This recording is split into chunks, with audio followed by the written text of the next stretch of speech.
I believe that a person's moral compass can be determined by how he references free men the right to defend themselves.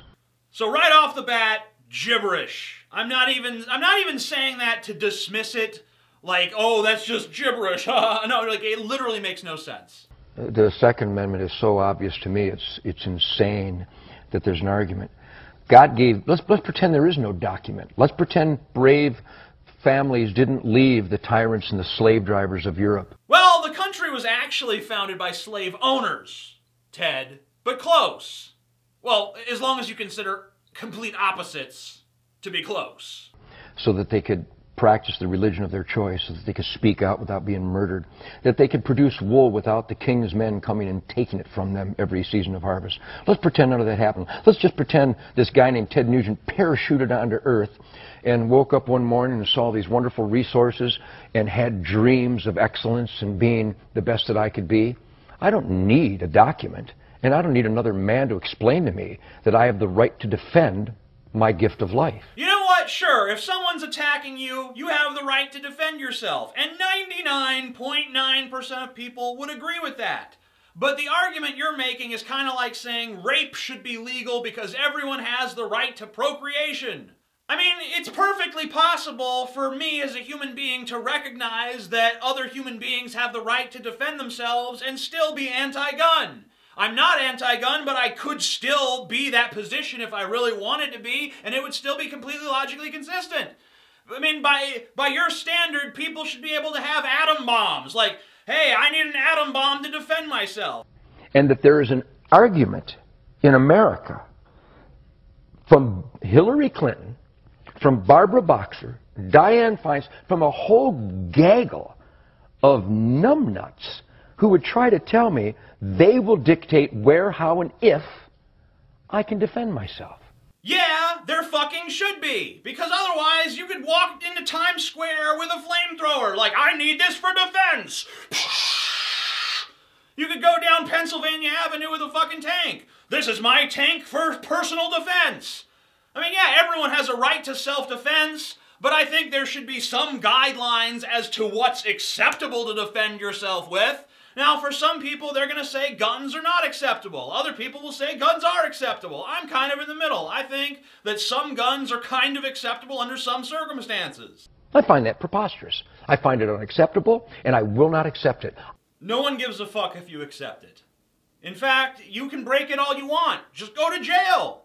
I mean, in fact, you said that if Obama was reelected, you would be dead or in jail by this time, and you're still not. So you're a fucking liar, Ted. Get on that.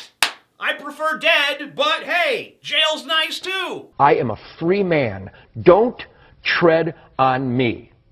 A good, law-abiding citizen, not convicted of a felon. The Second Amendment of our Bill of Rights is my concealed weapons permit. Period. The Second Amendment was written in the days of the fucking musket, all right? So, I mean, you don't know if the Founding Fathers would have written that the same way if they lived in the age of the M16. I mean, I don't know that they wouldn't have, but you don't know that they would have. So it seems to me that we're both arguing from a position of ignorance when it comes to what people who lived hundreds of years ago in a totally different era would have thought. That's it. That's it. So no limitations of any kind that you can see? None. That's it. The limitation should be, instead of arresting people for molesting children 24 times, I would rather the dad walked into the room, found a person molesting that child, and blew his brains out. Said the guy who routinely had sex with a 14-year-old girl. Kind of empty coming from you, Ted. Sorry. I would rather that the lady in Massachusetts last month who was taking her daughter to soccer, who was carjacked by a recidivistic maggot who'd been in the prison system all his life but was let out again because we feel sorry for him. Maybe he had a bad childhood. Instead of her being hijacked and murdered, I'd rather she just shot the bastard dead. But in Massachusetts, somebody decided she can't do that. So she's dead. Hey, while we're just airing our broken and fucked up psyches and pretending that it's some kind of argument, I wish that she'd gotten out of the car and raped him to death with a 19-inch dildo with nails pounded into it. I mean, yeah, why not? I mean, if we're just gonna talk about like our fucked up little fantasies, there we go. By the way, what did this carjacker use to carjack her with? I'm betting it was a fucking gun. And you know what? If someone comes to you and you're driving your car, you go someone comes to you with a gun, what are you gonna do? You have a gun too. You're gonna reach for your gun, aim it at them, and fire before they can simply pull the trigger of the gun that's already being pointed at you. Yeah, that would happen, Ted. That would work. Because every criminal just kind of stands idly by while people make arrangements to defend themselves. I'm gonna shoot you soon. Like, oh shit, I better get my gun. Hold on. Okay. Oh! I mean, what the fuck? You know what I would rather? I would rather there never was a fucking carjacker. I'd rather society invest in preventing criminals like this from ever being formed. We already know the social conditions that lead to this sort of fucking thing. Why don't we just implement that? Oh no, that makes me a liberal pussy for even suggesting such a thing, right? Ted Nugent's like, but if we stop crime before it happens, then I don't get to shoot nobody. And that's no good. I would rather that the guy who beat this lady to within an inch of her life in Waco, on parole was he, phenomenal, and beat her to within an inch of his life in front of her grandchildren with a whiskey bottle. I would rather she fell to the ground, pulled out a .38, and shot him 6 times in the chest and killed him. I like how all of Ted's examples rely on the idea that if good guys are armed, they will invariably prevail over the bad guys in every situation. I mean, look, criminals, like the only way that a gun is useful is as a deterrent. All right, if you're already in a fucking situation, chances are your gun is not going to do you any good. Because criminals tend to get the drop on you. I mean, if a criminal doesn't tend to like announce like, hey, I'm coming with my gun, so, you know, defend yourself. That doesn't happen, okay? The only useful thing about having a gun is as a deterrent. Because if the criminal sees, hey, that person has a gun, it's not really worth it to go after that person as opposed to someone who's unarmed. But that's the only fucking reason. Like this fucking fantasy world where everyone is gonna be Jesse James and every time they're in a bad situation, it's like, boom! Yeah! Wild West, motherfucker! Whoa! What? You're living in a fucking fantasy! Am I weird?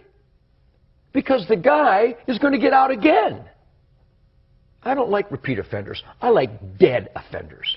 I'm 28 years old. I've never owned a gun. I've never fired a gun. I never plan on it. Because in my opinion, it would only put me in greater risk.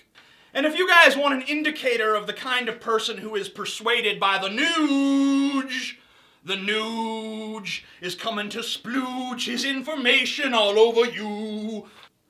Let me say something to all you scumbags out there coddling these trash felons. State by state, we are organizing militias to fight the NWO. That's New World Order. When they come for our guns, but let me be very clear, we will not, let me repeat, we will not accept anyone with any kind of prior conviction on their record. They will be checked and we will notify the NWO of their address and they will be handed over for processing. Don't apply and don't defend a country you betrayed. Scum are not welcome in the fight for liberty. The NWO do what should have been done with you pieces of trash. That doesn't even, I mean, this doesn't even fucking make sense within itself. The government is evil and corrupt and needs to be overthrown. But anyone who's broken its laws is not free to join us. Here's a guy that's actually arguing with Ted. I am an ex-convict from decades ago, now very successful in academics and business, and would like to say Ted Nugent is the type of psycho the Constitution keeps out of our lives. He thinks he understands it, but he can barely read or talk. And then someone by the name of Patriot Warrior responds, hey ex-con, you know what you deserve, bitch? A bullet in the brain and eternal damnation, just as Jesus has ordained for you, punk. You come near my child, your brains will be splattered on the wall. Scum, scum. Hope you don't see me on the street, bitch. And it's funny because Patriot Warrior can't even spell bitch. And also, how did he get this child shit? Like, you come near my child.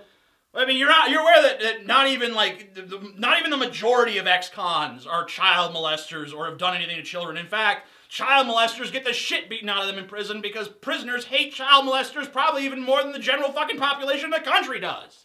I mean, what the fuck? You're an idiot. You're not even, you're such fucking stupid people that you don't even pay attention to your own rhetoric or live within the context of the fucking alternate reality that you've created for yourselves. I mean, you're fucking I'm the Amazing Atheist. This is my book, The Douchebag Bible. You can buy it down below. There's a link to subscribe to my channel in the top left-hand corner if you're watching on YouTube with annotations. If you don't have annotations, then you can subscribe to me by clicking a link down below in the description. There's lots of other links in the description, such as social networks and stuff. And if you want to help me